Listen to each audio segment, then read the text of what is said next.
Hi friends, అందరికీ నమస్కారం అండి. ముఖ్యంగా తెలంగాణ సర్కార్ అదిరిపోయే గుడ్ న్యూస్ ఇంటర్ విద్యార్థులకు సంబంధించి ఫస్ట్ ఇయర్ సెకండ్ ఇయర్, అదేవిధంగా తెలంగాణ టీఎస్ డోస్తో అని అంటాం కదా, డిగ్రీ స్టూడెంట్లకు సంబంధించి సెకండ్ ఫేజ్ సీట్ అలాట్మెంట్ ఎప్పుడు ఏంటి ఇందుకు సంబంధించి ఒక లేటెస్ట్ అప్డేట్ అయితే ఇవ్వడం జరిగిందండి. సో ఆ వివరాలు ఏంటంటే కూడా వీడియోలో తెలుసుకుందామండి. వీడియోని పూర్తిగా చూడండి, అర్థమవుతుంది అనమాట. సో మొదటిసారిగా ఛానల్ చూసినట్లయితే తప్పకుండా సబ్స్క్రైబ్ చేసుకోండి. చూస్తున్నారు కానీ లైక్ చేయడం మర్చిపోతున్నారు, వెంటనే లైక్ చేయండి. వీళ్ళకైతే వెళ్ళిపోదాం. తెలంగాణ రాష్ట్ర వ్యాప్తంగా జూనియర్ అనగా ఫస్ట్ ఇయర్ సెకండ్ ఇయర్ విద్యార్థులకు సంబంధించి ముఖ్యంగా తెలంగాణ ప్రభుత్వం జూనియర్ కళాశాలలో విద్యార్థులకు గుడ్ న్యూస్ అనమాట. దేశంలోనే ఎక్కడ కూడా ఇంప్లిమెంటేషన్ చేయని కొత్త పథకాన్ని స్టార్ట్ చేస్తున్నారు. ఎందుకంటే ప్రభుత్వ జూనియర్ కాలేజీల్లో బ్రేక్ఫాస్ట్ అనమాట. ఎవరైతే ప్రభుత్వ జూనియర్ కళాశాలలో వస్తారో ఇక స్టూడెంట్స్ అందరూ కూడా వారికి మధ్యాహ్న భోజనం గతంలో లేదు. అంటే మధ్యాహ్నం బ్రేక్ఫాస్ట్ అంటే మధ్యాహ్నం భోజనం లేదు, బ్రేక్ఫాస్ట్ కూడా లేదు. అయితే ఇవన్నీ కూడా ఎప్పుడు ప్రారంభించబోతున్నారు? సీఎం రేవంత్ రెడ్డి జూన్ 12వ తారీఖున అయితే స్టార్ట్ చేయనున్నారనమాట. సో రాష్ట్ర వ్యాప్తంగా ప్రభుత్వ జూనియర్ కాలేజీలో చదువుతున్న ఇంటర్మీడియట్ విద్యార్థులకు ఈ పథకాన్ని అయితే అమలు చేయనున్నారు.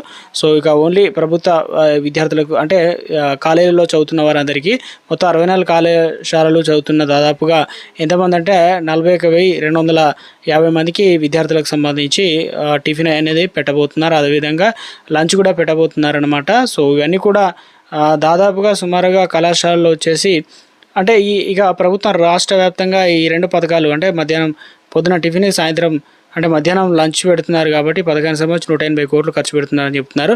సో ఇక విద్యార్థులకు బ్రేక్ఫాస్ట్ అనేది పెట్టబోతున్నారు కదా. సో విద్యార్థులకు అందించే మెనూ కూడా రిలీజ్ చేయడం జరిగింది. సో మెనూలోకి వస్తే కనుక ఇడ్లీ పెడతారు, మిల్లెట్తో ఇడ్లీ, దాని తర్వాత ఉప్మా, దోశ, బోండాలు పెడతారు, పూరీలు పెడతారు. అందించిన విద్యాశాఖ నిర్ణయం తీసుకోవడం జరిగింది. వారంలో మొదటి రోజు చట్నీతో దోశ ఇస్తారు. తర్వాత రెండో రోజు ఏం చేస్తారంటే సాంబార్తో మిల్లెట్ ఇడ్లీ ఇస్తారు. తర్వాత మూడో రోజు వచ్చేసి మిక్స్డ్ వెజిటేబుల్ కుర్మాతో పూరి అనేది ఇవ్వడం జరుగుతుంది. 4వ రోజు చట్నీ బోండా ఇస్తారు. తర్వాత 5వ రోజు చట్నీ అదేవిధంగా ఇడ్లీ అనేది ఇస్తారు. 6వ రోజు చట్నీ లేదా సాంబార్తో ఉప్మా అయితే అందించబోతున్నారు. తర్వాత ఇదంతా కూడా కంటిన్యూ ఎలా అవుతుందంటే సోమవారం నుంచి శనివారం వరకు అయితే 6 రోజుల పాటు 3 రోజుల పాటు పాలు ఇస్తారు. అదేవిధంగా 3 రోజుల పాటు రాగి జావ అయితే డే బై డే అనేది ఇవ్వడం జరుగుతుందన్నమాట. సో ముఖ్యంగా గ్రామీణ ప్రాంతాల్లో గిరిజనులకు మరి అదేవిధంగా వెనుకబడిన వర్గాలకి ఇది ఇంటర్మీడియట్ విద్యార్థులకు ఎదుర్కొనే కష్టాలకు గుర్తించి ఈ కార్యక్రమం ప్రవేశపెట్టడం జరిగిందనమాట.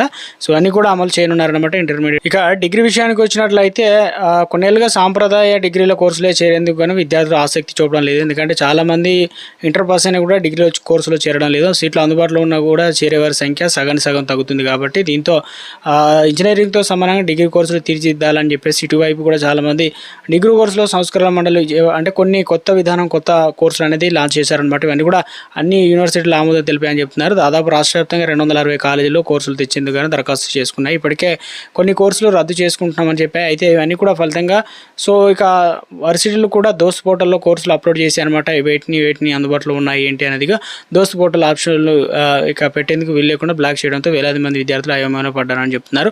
ఇక వాస్తవానికి కోర్సులన్నీ కూడా నెలాఖరు ముగిసే రెండో దశ కౌన్సిలింగ్లు ఉంటాయని చెప్పేసి చెప్తున్నారు కదా. సో అంటే మనకు ముఖ్యంగా బీఎస్సీ బీకామ్ అనేది ఉంటుంది కాబట్టి ఇందులో వచ్చేసి అవకాశాలు అంటే డిగ్రీ చదువుతున్నారు కానీ ఉపాధి అవకాశాలు లేకుండా పోతున్నాయి. అందుకని చెప్పేసి వీరు ఏం చేశారంటే ఉన్నత విద్యామండలి వచ్చేసి ఏడాది ప్రచారం చేసిందనమాట. బీఏలో కొత్త కోర్సులు ఏదంటే cyber security, defence and security studies, land agriculture, rural development వంటి కోర్సులు ఉన్నాయన్నమాట. అయితే ఈ కోర్సులు ఇంజనీరింగ్లో పూర్తి చేయాలంటే డిగ్రీకి సంబంధించి విద్యార్థులు లక్షలు ఖర్చు పెట్టాలి. కాబట్టి డిగ్రీలో ఈ కోర్సులు చేయడానికి 3 ఏళ్ల కాలం 50,000 మించి ఖర్చు కాదు. కాబట్టి డిగ్రీ ఇంజనీరింగ్తో సమానంగా ఉపాధి వీలుంటుంది. కాబట్టి ఇవన్నీ కూడా సో ఒక అప్డేట్ ఇచ్చారు. అదేవిధంగా బీఎస్సీలోను data science, AI, ML, digital forensic science, అదేవిధంగా సైబర్ సెక్యూరిటీ ఆన్సర్ వంటివి అయితే ఉన్నాయన్నమాట. సో ఇక వీటిలో బోధన ప్రణాళికలు మొత్తం ఇంజనీరింగ్ విద్య సమానంగా ఉంటుంది. అదేవిధంగా ఈ కామర్స్ కోసం కూడా ఫైనాన్షియల్ టెక్నాలజీ, డిజిటల్ మార్కెటింగ్ వంటివి కూడా ఇక అందుబాటులో కోర్సులు ప్రతిపాదించడం అయితే జరిగిందనమాట. ఇవన్నీ కూడా డిగ్రీలో కొత్త కోర్సులు అనేది తీసుకొచ్చే ప్రయత్నం అయితే చేస్తున్నారనమాట. మొత్తం 10 కోర్సులు అయితే తీసుకొచ్చే ప్రయత్నం అయితే చేయడం అయితే జరిగింది. ఇంకా దోస్తు ఏదైతే రెండో విడత సెకండ్ ఫేజ్ సంబంధించి 46,000 దాదాపు 640 మంది దరఖాస్తు అనేది చేసుకోవడం జరిగిందనమాట. సో ఈ నెల 20వ తేదీన వెబ్ ఆప్షన్ల ప్రక్రియ కూడా కంప్లీట్ అయితే కావడం జరిగింది. చాలామంది సో వెబ్ ఆప్షన్లు పెట్టుకోవడం ఇవన్నీ కూడా 26వ తారీఖు 5వ నెల కంప్లీట్ అయితే కావడం జరిగిందనమాట. ఇవి ఎక్స్టెండ్ చేస్తారంటే మళ్ళీ ఎక్స్టెండ్ అయితే ఇప్పుడైతే చేయరనమాట. ఫేజ్ 1, ఫేజ్ 2, అదేవిధంగా ఫేజ్ 2, అదేవిధంగా ఫేజ్ 3 ఈ రకంగా అయితే ఉంటుంది కదా.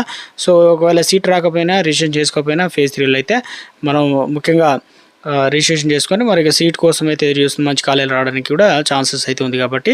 సో అదేవిధంగా ఈ క్రమంలో రెండో విడత దరఖాస్తు చేసిన వారు కూడా కలిపి మొత్తం దాదాపు 60,441 మంది అయితే ఉన్నారు. సో ఇక దాదాపుగా ఫస్ట్ విడతలో వచ్చేసి మనకు 56,000 దాదాపుగా 147 సీట్లు అనేది రావడం జరిగిందని చెప్పేసి అప్డేట్స్ కూడా రావడం జరిగిందనమాట. సో ఇక ఇది ప్రస్తుతం మనకు ముఖ్యంగా ఏదైతే డిగ్రీకి సంబంధించినటువంటి లేటెస్ట్గా ముఖ్యంగా ఈ సీట్ సంబంధించి రావడం కావచ్చు, అదేవిధంగా అంటే రిపోర్ట్ చేయడం సీట్ వచ్చిన తర్వాత మే 30 తారీఖున అంటే ఎప్పుడు మరి ఆన్లైన్లో ఎప్పటి వరకు ఉంటుంది, మే 31 తారీఖున సీట్ చూసుకున్న తర్వాత ఆన్లైన్లో చేయడం అది ఎప్పటి వరకు అంటూ ఉంటుంది, నెక్స్ట్ మంత్ 5 తారీఖు వరకు ఇలా ఎలా ఏ సీటు వచ్చింది, ఏ కాలేజీలో వచ్చింది అనే వివరాలు కూడా ఎప్పటికప్పుడు వీడియోలో తెలుసుకునేటువంటి ప్రయత్నం కూడా చేద్దామన్నమాట. సో ఇది ప్రస్తుతం ఎలా చెక్ చేసుకోవాలి సీట్ వచ్చిన తర్వాత ఆన్లైన్లో ఎలా డాక్యుమెంట్లు అవన్నీ కూడా సబ్మిట్ చేయాల్సి వస్తుంది, ఇవన్నీ కూడా వెబ్ ఆప్షన్లు ఇవన్నీ కూడా కంప్లీట్ ఇన్ఫర్మేషన్ అయితే వీడియోలో తెలుసుకునేటువంటి